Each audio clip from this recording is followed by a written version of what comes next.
She hadn't spoken a single word since that fateful night in the courtroom, the night when everything changed.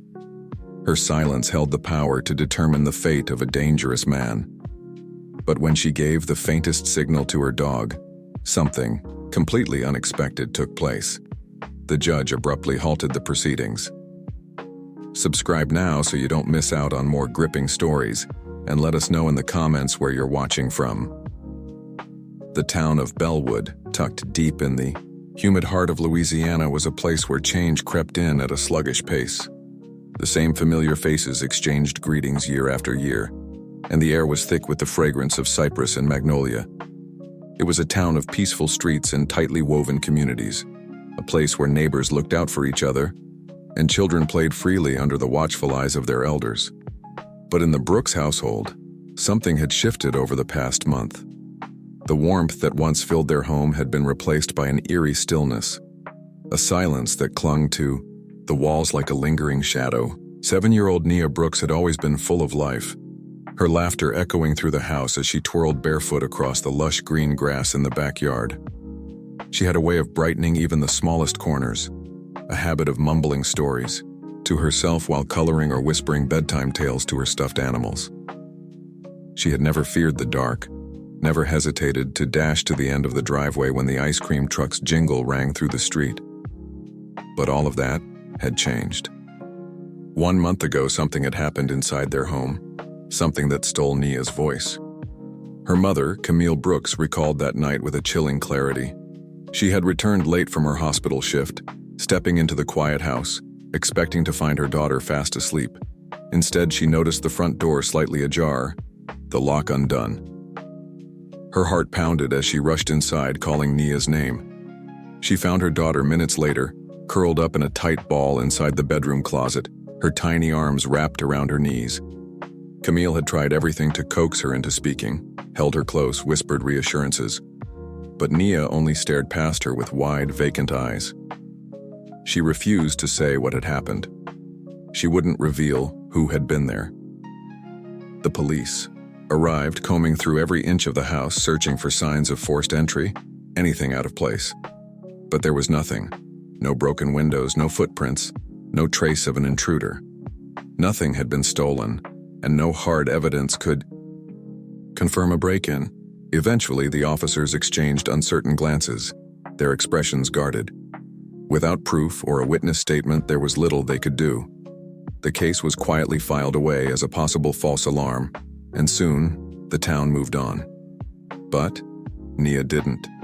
Since that night, she had not spoken a single word. She had stopped playing outside, stopped drawing, stopped responding to anything but the most direct of instructions. She barely ate, barely slept.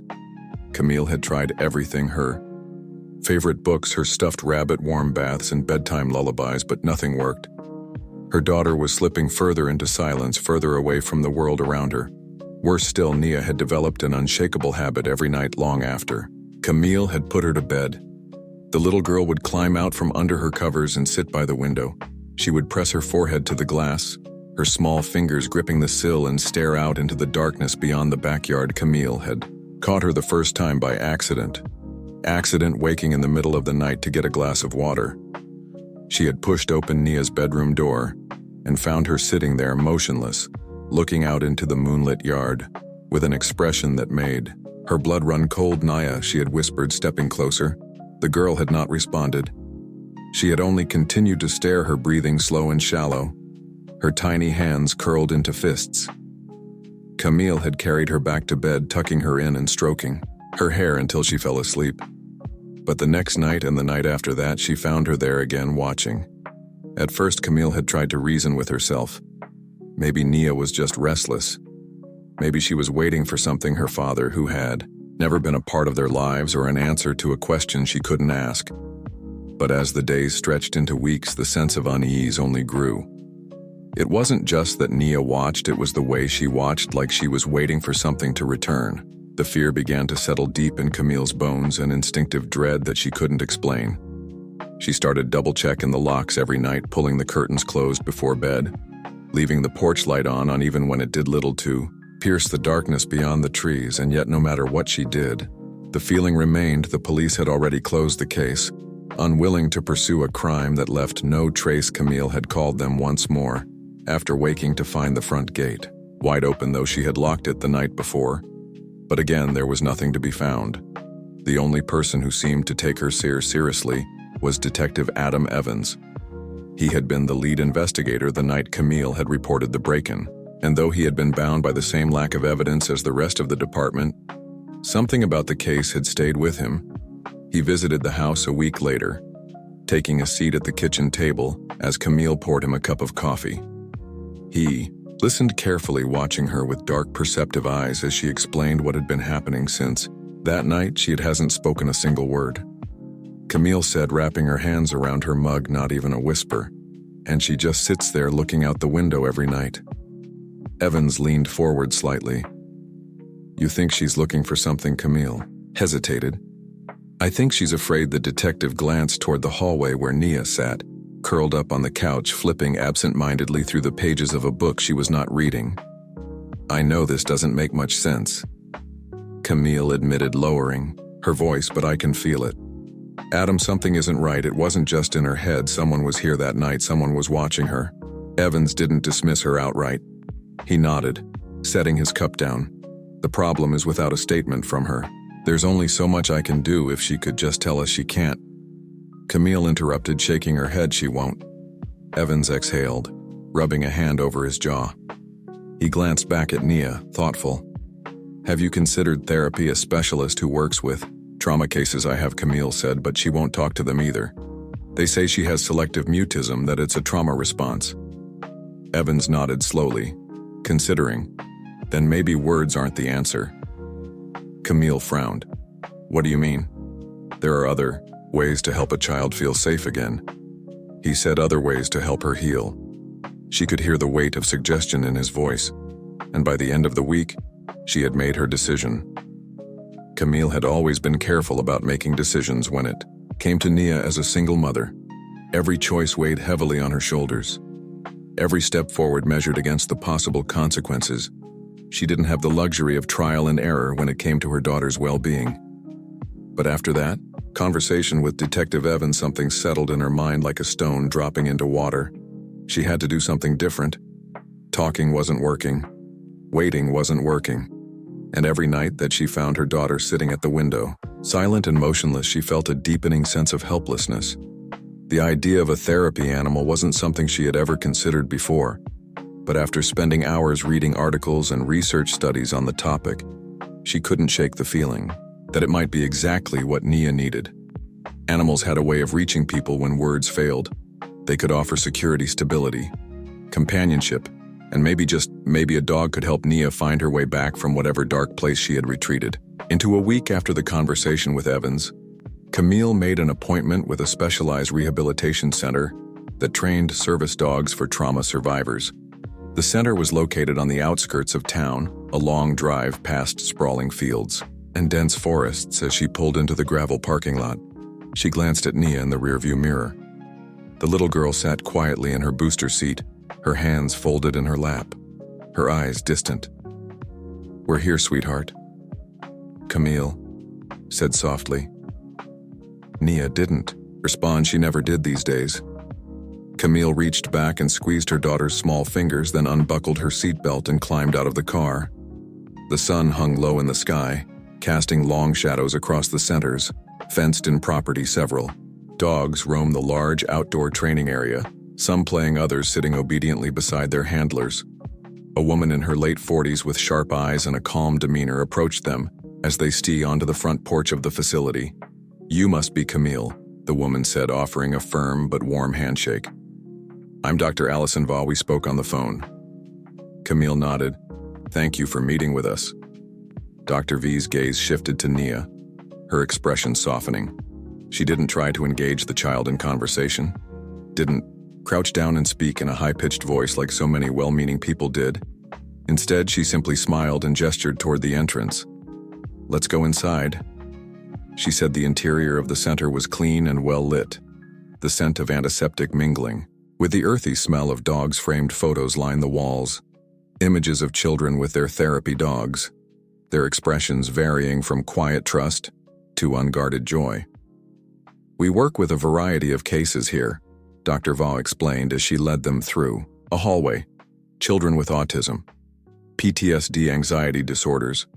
Some of our dogs are trained specifically for physical disabilities, others for emotional support.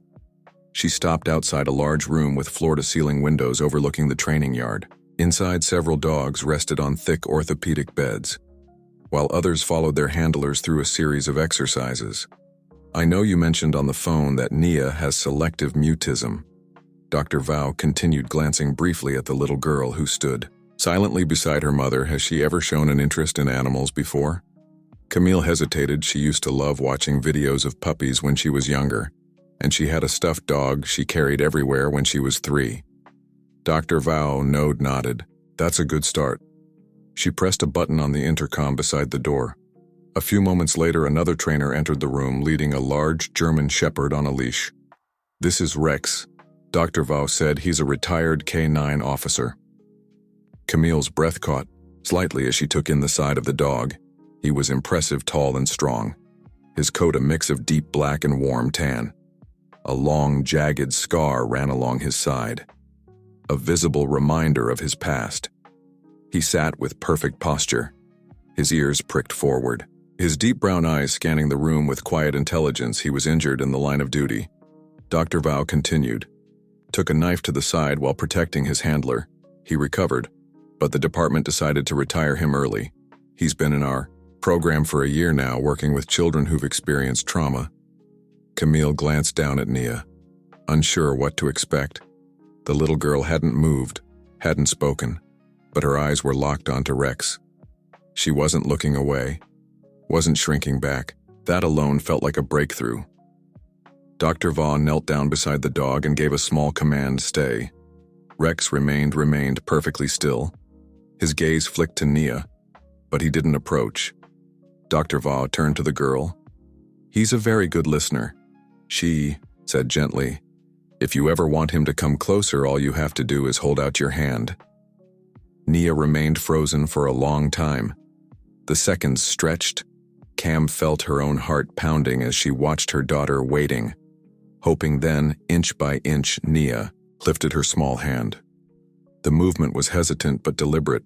Dr. Vau nodded at Rex and the dog took a single slow step forward, then another, when his warm breath brushed against Nia's palm. She didn't flinch. She curled her fingers, slightly, just enough to press them into the thick fur on his muzzle. It was the first time Camille had seen her daughter willingly reach out to something since. The night she had found her hiding in the closet, her throat tightened and she covered her mouth with one trembling hand. Dr. Vaughn smiled. That's a good girl, Nia. Rex likes you. The child said nothing, but she didn't pull away by the time they left the center. Rex was sitting quietly beside Nia in the back seat of the car. The little girl hadn't spoken, hadn't smiled, but something about her felt different.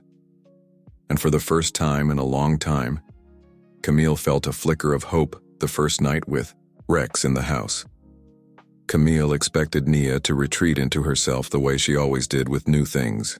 Instead, she sat beside him on the living room floor, tracing her fingers over the scar on his side. He remained still, allowing her to explore the texture of his fur, his ears flicking occasionally at the sound of the house settling when bedtime came. Camille hesitated at the doorway of her daughter's room, watching as Rex curled up at the foot of the bed.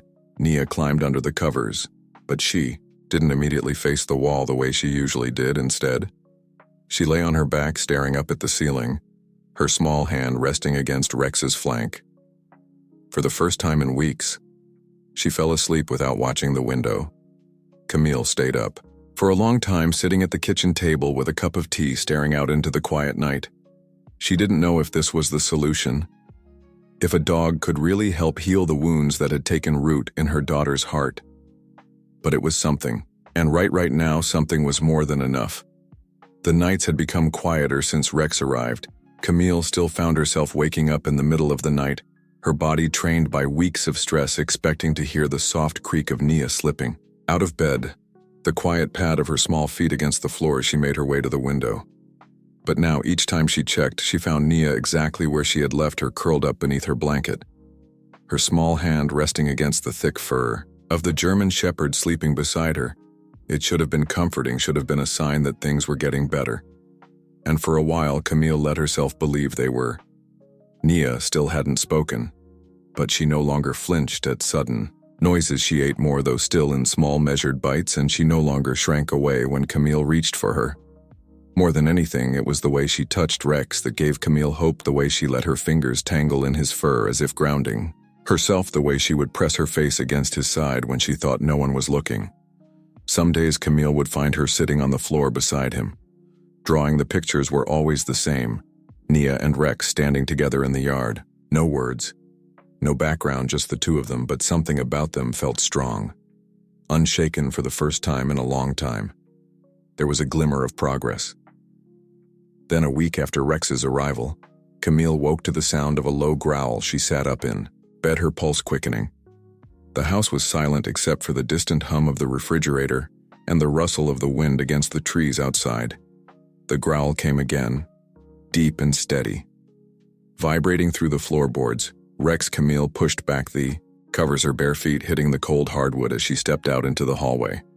The door to Nia's room was open just a sliver, but enough. She moved cautiously, the air thick with unease. As she reached the doorway, she saw the silhouette of her daughter standing by the window, her small frame illuminated by the soft glow of the street lamp outside. Her hands were clenched at her sides. She wasn't moving. Rex stood beside her, his body tense, his fur bristling along his spine. His ears were pricked forward, his stance stiff and alert. His growl was soft but constant, a warning rumbling deep in his chest. Camille followed his gaze to the window, her heart lodging itself in her throat.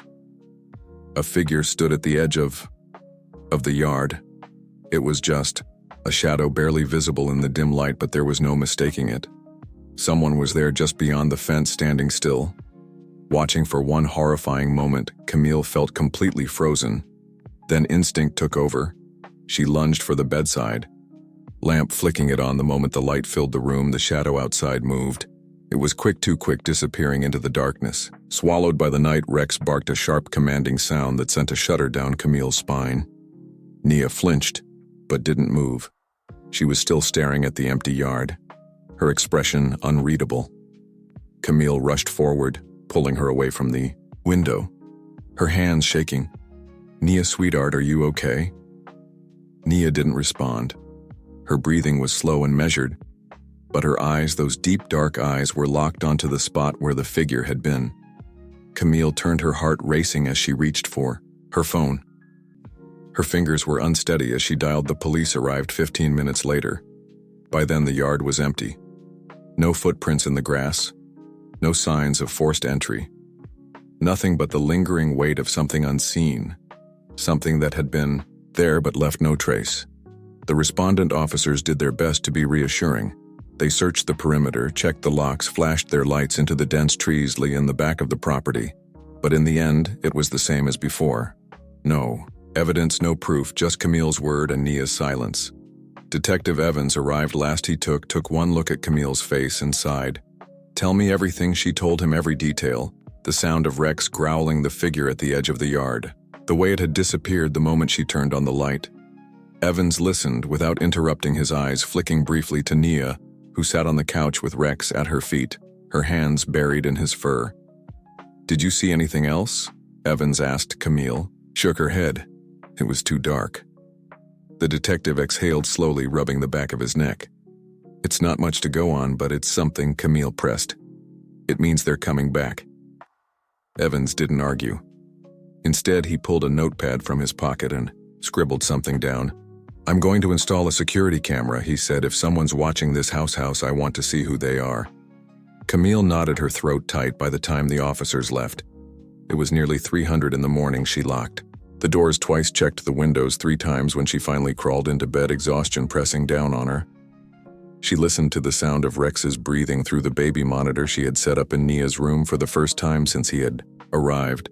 She was grateful beyond words that he was there the next morning. Nia was different. She wasn't upset. She wasn't crying. But there was something in the way she carried herself that made Camille uneasy. She ate breakfast in silence, her gaze flickering to the window every few minutes when Camille reached out to touch her shoulder. She didn't pull away, but she didn't relax into the touch either. After breakfast, she pulled out her crayons and a sheet of paper. Camille watched as she began to draw. At first, it seemed like any other picture. Nia and Rex, then slowly the shapes changed behind them. A dark figure appeared, a shadow standing at the edge of the yard. Watching, Camille swallowed hard. Her fingers tightened around the edge of the table. Rex, who had been lying beside Nia's chair, lifted his head. He was watching too. Outside, the sun was shining. The sky was clear, but somewhere beyond the trees, something or someone was waiting. And Camille knew with a sick certainty that this wasn't over. The camera was installed the next day. Detective Evans arrived with a technician, a quiet man with a wiry frame who worked quickly, mounting the small, unobtrusive device above the front door. Another was placed at the back of the house, angled toward the yard, watched from the porch, her arms crossed tightly over her chest.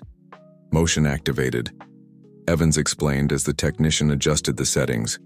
It'll record anything that moves within 30 ft. If someone comes back, we'll have them on tape. Camille nodded, though it did little to ease the knot of tension coiled in her stomach. Evans glanced toward the house, his eyes briefly landing on the window where Nia had stood the night before. She wasn't there now, but he knew as well as Camille did that the image of her standing in that dim glow staring into the darkness wasn't one either of them would forget.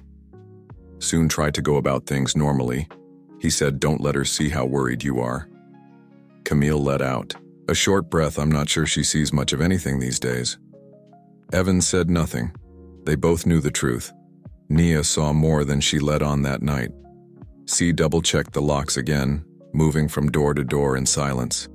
She closed the curtains tightly, then lingered outside Nia's bedroom door through the small crack.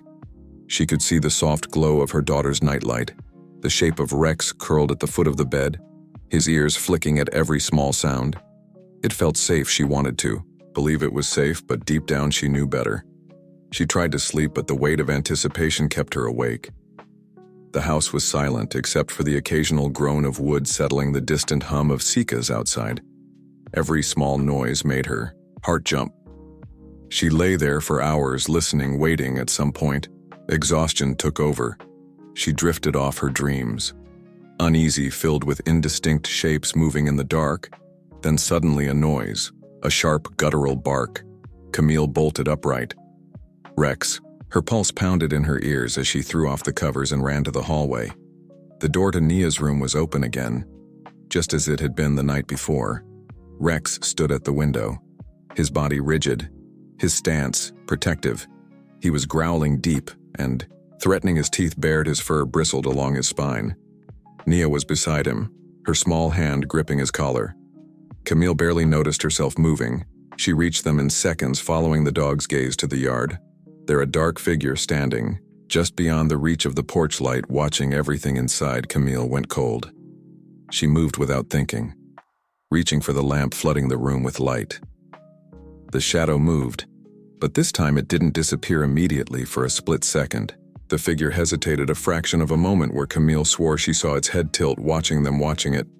Then it was gone, vanishing into the trees. Rex lunged forward, barking furiously, his body taut with restrained energy. He wanted to chase, wanted to run, but Nia's grip tightened on his collar, holding him back. Camille grabbed her daughter, pulling her away from the window, shielding her.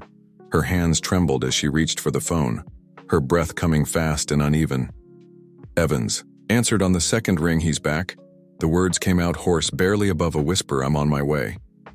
The call disconnected. The police arrived even faster this time. A sweep of the area, flashlights cutting through the dark shadows stretching across the yard, but just like before, there was nothing. No footprints, no sign of forced entry. Just absence. Just the cold imprint of something unseen slipping away before it could be caught. Evans stood on the porch, hands on his hips, his expression unreadable. He had watched the security footage, had seen the figure lingering just beyond the fence, but it wasn't enough. The image was too dark, too grainy. He's testing you, Evans said finally, seeing how far he can go before you panic. Camille swallowed. What do I do? Evans looked back at the house. Rex was sitting at Nia's feet, his eyes still locked on the yard. The girl stood with one hand buried in his fur, the other holding something tightly against her chest, a piece of paper. Evans frowned. "What's that?" Camille glanced at her daughter, then carefully pried the drawing from her fingers, her stomach clenched. It was another picture: Nia and Rex, the yard, the window, and the shadow. But this time, there was something new, a detail that hadn't been. In the others, the figure had a hand, and on that hand a long, jagged scar. Camille's grip on the paper tightened. Evans leaned in, his voice low. She remembers for the first time since it all began. Something shifted, not just fear, not just helplessness.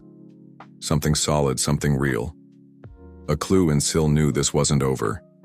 Not yet drawn. Sat on the kitchen table between them. The colors were stark against the white paper, black for the shadowed figure, brown and tan for Rex, bright yellow for the porch light that illuminated the scene. But it was the scar that held Camille's attention. It was long, jagged, cutting across the figure's hand like a reminder of something unfinished, something left behind. Evans studied it silently, his fingers tapping against the worn edge of the table. His face gave nothing away, but Camille knew that this was more than just another vague image from a child's mind. Nia remembered something, and if she remembered it, then it meant that there was a past to this, a connection that went beyond the faceless intruder lurking in their yard. When had she seen that scar before? Evans finally exhaled, straightening. "We need to follow this. If she's remembering details, it means something is starting to break through." Camille looked toward the living room where Nia sat on the floor with Rex, her fingers oddly combing through his fur. The dog lay perfectly still, his ears twitching at the faintest noise. He had become her anchor, her constant. "How do we get her to tell us more?" Camille asked. "She won't talk. She won't even try." Evans hesitated. "She might not talk," he said carefully, "but she still communicated." Camille followed his gaze to the table. The drawing. The answer wasn't in words. It was in what Nia could show them the next day. Camille sat with her daughter at the kitchen table, sliding a fresh sheet of paper toward her, along with a box of crayons. Nia glanced at her, then at Rex, who sat beside her chair like a quiet guardian. Her small fingers hovered over the crayons before she finally picked up the black one. She started to draw. At first it was the same as before, her Rex, the yard, the figure standing at a distance, but then she added something new. A van. Camille swallowed hard. It was parked near the curb, slightly tilted as if captured in motion. The windows were dark, but Nia had drawn something inside, a shape, a person. Camille leaned in, her heart pounding. "Sweetheart," she murmured, keeping her voice soft, steady. "Who is that?" Nia didn't look up. She didn't speak, but she picked up the red crayon and carefully colored the sleeve of the person's jacket. Red, the same color she had used for the scar. Camille's pulse roared. In her ears, Evans arrived within the hour. He sat at the table studying the drawing while Nia sat on the floor beside Rex. Her back turned slightly as if she didn't want to be part of this discussion, but couldn't bring herself to leave. Evans murmured more to himself than to Camille. Hetrist a finger lightly over the SK, his expression tightening. "We might be able to use this." How? Camille asked, her voice hoarse. "If she remembers the scar and the van. Then this isn't just someone watching her now, it's someone she's seen before, possibly someone who was there that night." The words settled over the room like a weight. Evans leaned forward. "There was a case last year. Different part of the state, but same pattern. A man in a van, a little girl, went missing from her backyard. No signs of forced entry. No evidence left behind." Camille's throat tightened. "Did they find her?" Evans hesitated, and that was all the answer she needed. He sat back, rubbing his jaw. "We need more." He admitted the drawing is something, but we need something concrete. Camille looked at Nia. "What if she can't give us anything else?" Evans was quiet for a long moment. Then softly he said, "She already has that night." Camille barely slept. The van, the scar, the faceless shape. In the shadows she lay awake, listening to the sound of Rex breathing, listening for anything outside the window. She knew now that whoever was out, there wasn't just random intruder. They were connected to Nia's past, and they weren't done yet. The next morning she found another drawing. Nia had left it on the kitchen table, neatly placed beside her breakfast plate. Camille's hands shook as she picked it up. It was different from the others. It wasn't the yard. It wasn't the house, it was the inside of a van. Rex sat best beside her, watching, waiting. Camille took a shaky breath and reached for her phone. It was time to end this. The drawing of the van haunted Camille for the rest of the day. It wasn't just another vague image from Nia's mind, it was specific. The details were sharp. The dashboard, the shape of the seats, the way the windows had been darkened from the inside. Nia hadn't just seen that van from a distance, she had been inside it. The realization sent a shiver through Camille's spine. She knew now that the man watching their house wasn't a stranger to Nia. He wasn't just someone passing by or testing their defenses. He was part of her past. The past she had buried so deep that it had stolen her voice. He had been in her life before, and for some reason he had come back. Evans arrived not long after Camille's call, his expression tight with something close to urgency. He placed the drawing on the table in front of him, tracing a slow finger over the lines. The details were disturbingly accurate. She remembers more than she's letting on. He said, his voice thoughtful. The layout of the van, the positioning of the seats, this isn't just a vague recollection, this is real. Camille swallowed hard. Then what do we do? Evans leaned back in his chair, exhaling. We find the van. The search began immediately. Evans put out an alert for any vehicles matching the description. A dark-colored van, possibly with custom-tinted windows. He pulled old case files looking for similar reports as he worked. Camille watched from across the room, her nerves raw.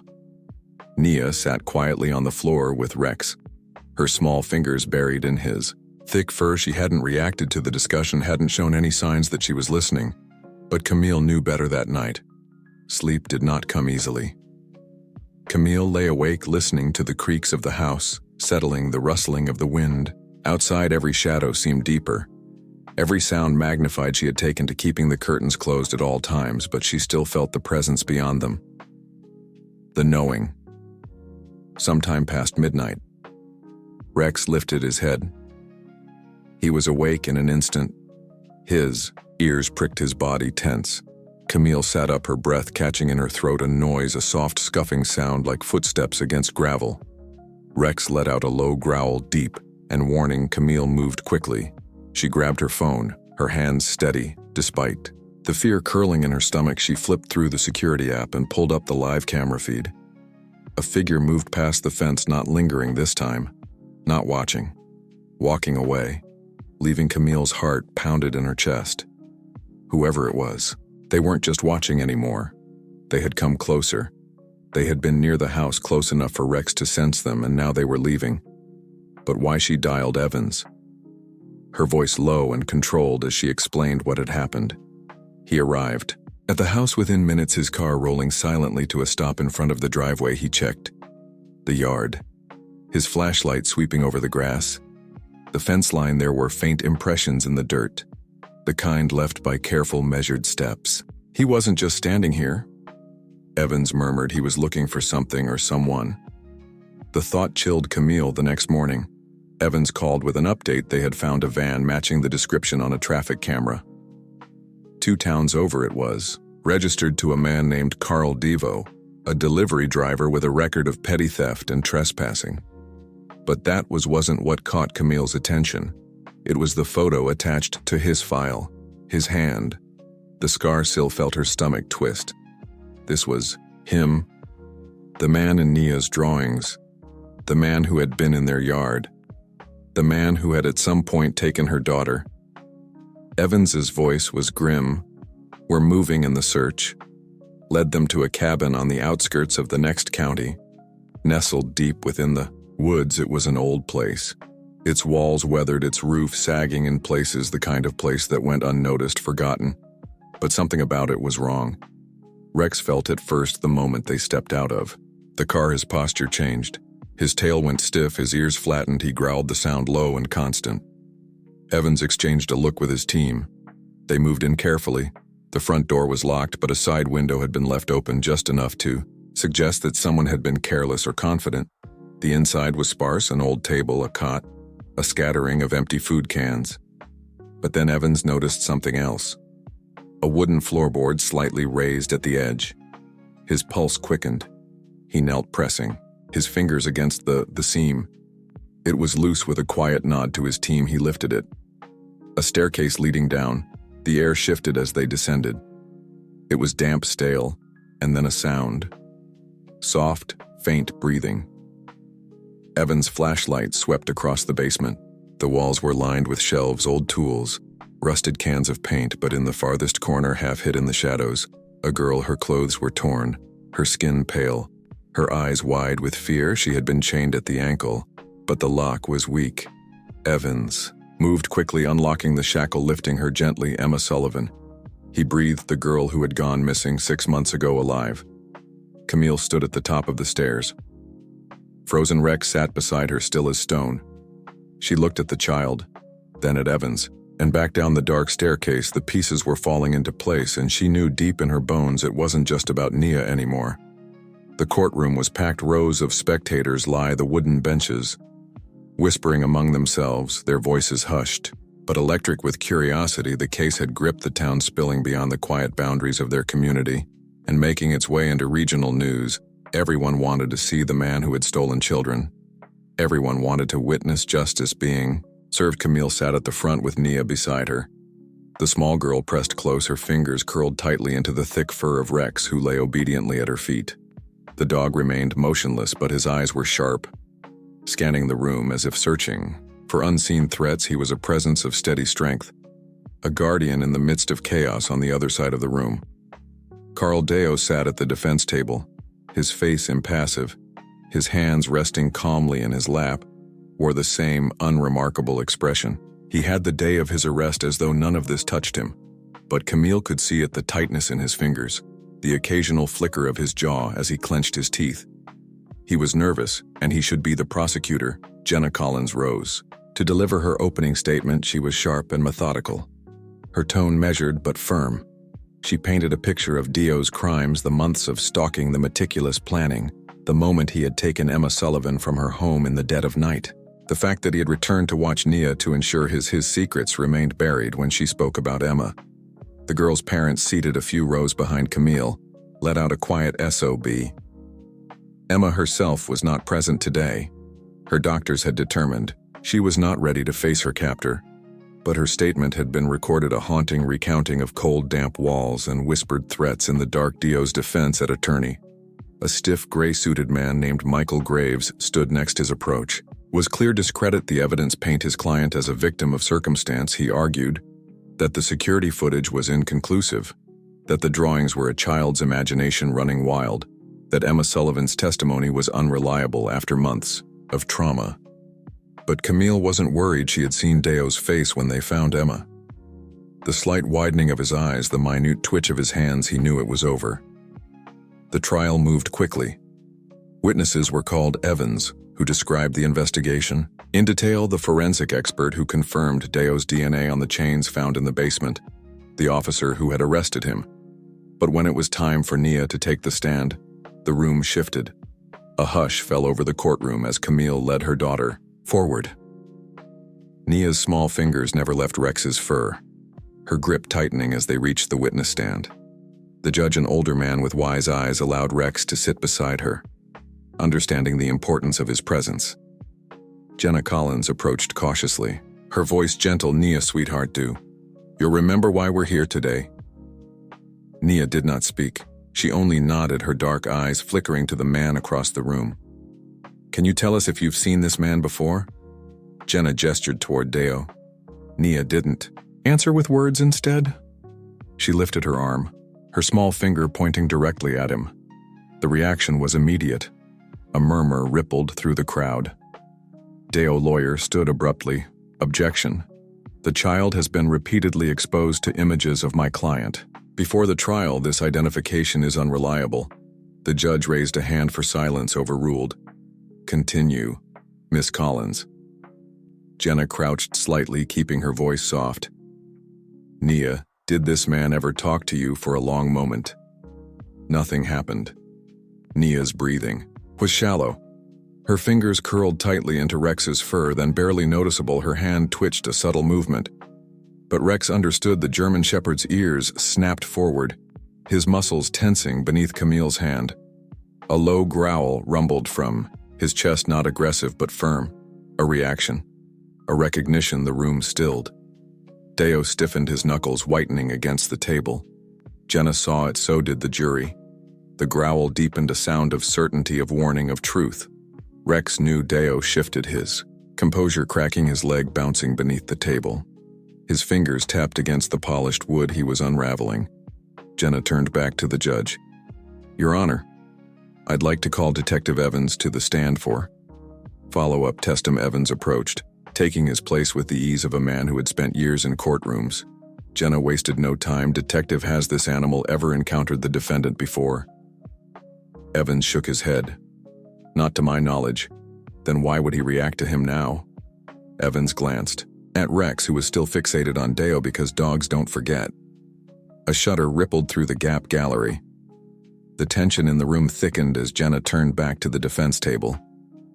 "Mr. Deo, do you have an explanation for why this animal recognizes you for the first time?" He looked cornered. His attorney leaned in, whispering furiously, but Deo didn't respond. His jaw was clenched so tightly it looked painful. Camille could see it. The sweat beading on his forehead, the way his fingers curled against his palms. He knew.